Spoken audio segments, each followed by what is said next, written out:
Okay. Dennis. Are we recording? We're gonna edit. Hey guys, what's up? Good afternoon. Hello. Hi. So keeping track with our goal of different locations. So we are in Comic Odyssey BGC, and I just saw your message in the chat group, Carlos. So I'm here with Mon and Carlos. Carlos is right over here. He doesn't want to be seen. Not here. He's speed reading a book. He'll be part of our review later on. As we've discussed, we're not gonna say what episode it is, but I think we are on episode. I kind of counted Something. 6. 6. Yeah, Okay. we're in episode 6, I think. So, guys, we will review. This is the best. This is the best-selling book X-Men. for the week. MIG. And this is my favorite cover, which I almost didn't get. This is by, I can't remember, but I really like this book. In a number of the places I've gone to, different stores, it's either the entire book is sold out or they don't have this cover. So this is the Scars book. So okay, so a lot of spoiler alert starting now. It's interior. It's written by Hickman, right? I haven't checked. Okay, we have We'll to check. check. We'll check who wrote it. I think it's Hickman. But he didn't write much. Because there wasn't any much. He took the paycheck. Okay, yes, okay. So it's written by Jonathan Hickman. He took the paycheck. It's interior by. He's going daw. Saan ba natin? Sino? Si John. Okay. Chat na kayo eh. So Dennis will be joining us. Dennis might be joining us. So guys, this is again, we're still not editing. This is edit free. So if you get to see a lot of things happening in the background and the side comments, what have you, like the last one when we had the top 10 books when Georgie jumped ship off the video. Went to the hero place. Yeah, and here cooks people. We don't edit, so everything you see is what it is. So okay, I like the covers of this book. I got a lot of blanks. Yeah. So I heard. I got How many? 12. Well, I got 12 of the blanks. I got 3 of the regular cover, and I almost missed this. you got one? I got one. Hindi, but see, you got my original. Yeah. You got my original, so it's traded off with this. With that one. Are you gonna get the exclusive one? The exclusive. We are getting the exclusive shirt. Which one? The one that they swap clothes. The cosplay. Cosplay. Yeah. So we're gonna go online and spend money and look for that cover.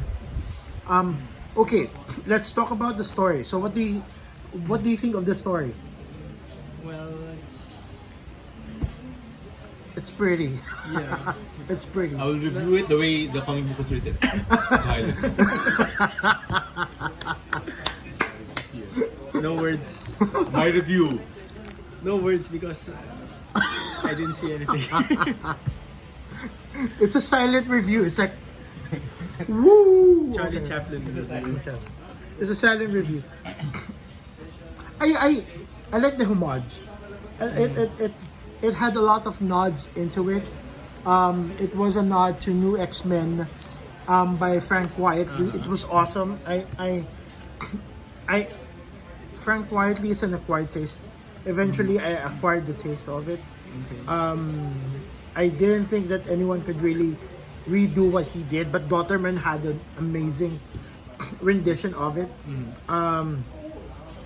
I like the nod of when Storm's psyche was protecting itself and asked who Jean and Emma was. Jean showed the friends. Yeah. That was a shot of Dennis. Dennis is here. Hey, do you want to join? Review daw siya. Review? Have you read all of the X-Men books? No. Wala pa ako nababasa. Useless. Useless ako. Hindi pa nga nakakuha police ko. Kunin mo na dito. Useless. Hindi mo. At dali transferring po. His posts are in Nagpasaya na gallery. kayo? Oh, if yung swap mo na lang. Pangilan Oh, kayo? we're not editing out. So, Pangilan kayo? Tapos na kami. we're recording. Sorry. So, we Go. again, guys, we're edit free because our editor, Dennis Nora, right there, There's no computer. does not know how to Our edit. computer guy doesn't Our know how computer to- guy does not know how to edit. His daughter What is wrong with you? too busy. And his daughter is too busy to help us. No, the daughter said yes. Yeah, I asked Okay her. na, actually may edit. Yeah, we have content later that she will edit. So, we will have visuals. Aga ako na I should have gotten like You should have taught them, I should diba? have gotten my kids earlier. Okay mo na to. Okay, sorry. Continue. So I like a lot of the nods. I specifically like that. I think that was the run of Mark Silvestri and Uncanny X-Men when it was during Inferno. Jean and Storm met for the first time after Jean was resurrected. So that was a very nice homage. It was also an interesting homage when Emma was asked by Jean's by Storm's mind Yeah. they who she was, and that was the cover of Uncanny X-Men. I can't remember, but that was cover of Uncanny X-Men there where they fought. So it's a lot of They homage. can look for it. Yeah, you guys can look for it. It's a pretty cover. The story is pretty straightforward, just because it is what it is. They found out that Storm was infected. Spoiler alert. Storm was infected with Corona. nanotech Nano- virus Nano corona. by Warlock. Children of the Vault. Children of the Vault. Children of the Vault. Oh. Did you see that? Yeah, I've At the said end? that, but I don't know what the children of the board. Serafina. Okay. X-Men number 6. Yeah. Oh, good. The Yeah. Okay. Yeah. so Went inside the box. so Sentinel. when she was shot there. She was shot. Then armor caught her. She was already implanted with a virus. So So okay, that's where- guys. Okay, that's so where she got it. So guys, it's time to buy. I don't know if you can see it on the wall. Comic Odyssey has that book here. The first appearance of the Children of the Vault. What? I mean, I don't know. He's asking.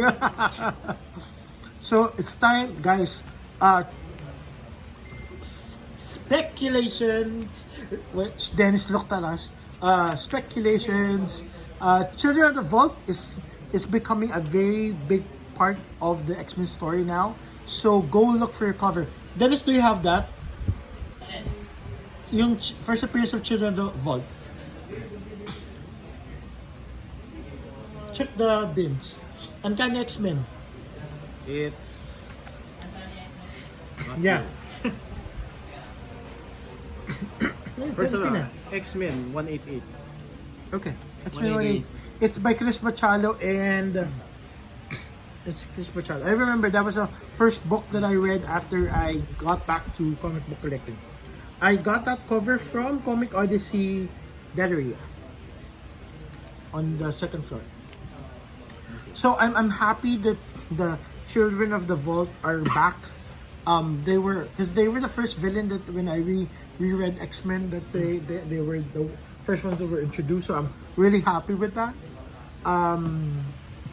So it's and I think they were the ones featured in the last two issues of Fox Box. Diba? That's a nice one. So okay. Also a nod. Did you notice Cyclops and Jean? Yeah, they were holding hands. And So Cyclops was holding hands with Jean. Then before Jean went Wolverine. to Logan. Storm's mind, she kissed Wolverine. I like these nods. I like the fact that all of the books this week are connected to each Yeah, other. they're interconnected. So it's pretty amazing how they did that. Are you gonna mention the Disney? Yeah, they also had a nod to the Lion King. The Or one maybe where, Wakanda, no? yeah, there's a big tree and there's two lions. I think that's from Lion King. Okay. Disney. Disney nod. Yeah. There is also one thing I forgot to mention. We found out. Did you find the book? No. Oh. So we in this book you'd also see how they represented Jean as the more powerful telepath Yeah. than Emma. Then Emma. They're being consistent as far as new X-Men is concerned. Though in that new X-Men, Jean was already manifesting the Phoenix Force. Here, she's just an Omega telepath. And she's still kicking ass in Storm's mind. Okay, so there ain't much, so we're going to speculations. There ain't much because this is a one-shot. But my speculation is as far as the Children of the Vault is concerned. Ayan. Where do you think you'll where do you think Carlos naman didn't return? Sorry, Paolo. Where do you think they'll appear again?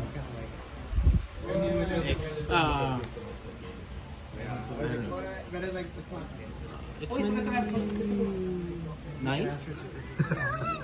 But they're already, well, there are a number of books. There are a number. Can be. I think they'll come back in X-Men. X-Men. I think they'll come back in X-Men. Kasi they have to, Or Marauders, since Storm is part of them. maybe. Kasi they have to go back and check what happened to X-23. Yeah, X-23 and the others.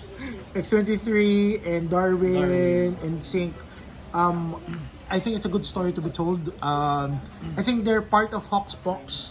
I think they're that species that went beyond human and mutants. Yeah. I think that's that species. So I'd like to talk about that.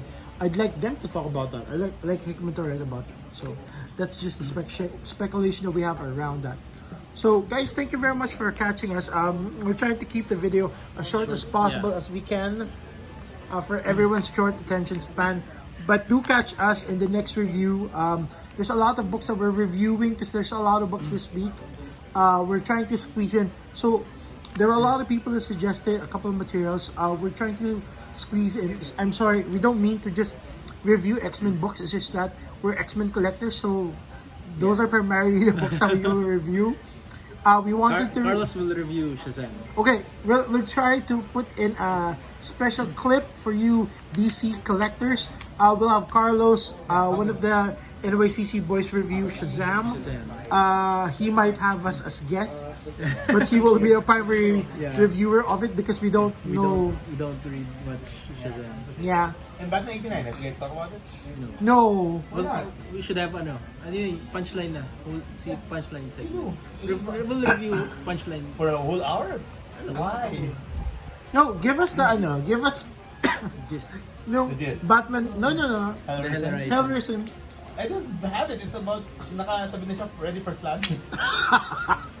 He doesn't want us to read a copy of it, was to review it. I don't know. So we'll try to put in as much as other titles in the reviews. We'll try to figure it out what we will do. But guys, we're listening to your suggestions. We'll do as much as we can. But thank you very much for all of your suggestions. Again, Carlos will be the one to. Carlos. Yes, hi. Hi. Useless. Okay, guys, thank you very much. See you again. Bye. Hindi, yung ano lang naman eh.